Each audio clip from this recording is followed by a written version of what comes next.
Every year, spectators line up to ride the train to nowhere. The 353 is a restored 1920 Elco switching engine that now gives rides around Rolog's 2-mile track.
The railroad crew is continually improving the tracks at Rolog.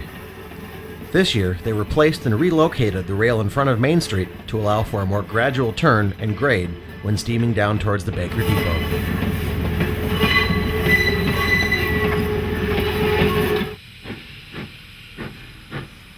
The Porter engine was donated to the show by Don Ames.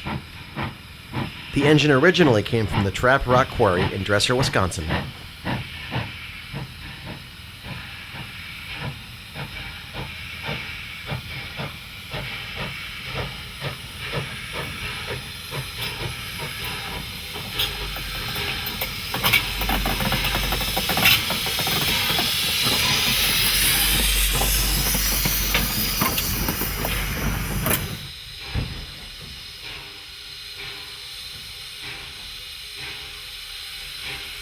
At the start and end of each day, the train is driven onto the turntable and balanced, allowing it to be manually spun around to continue on its way.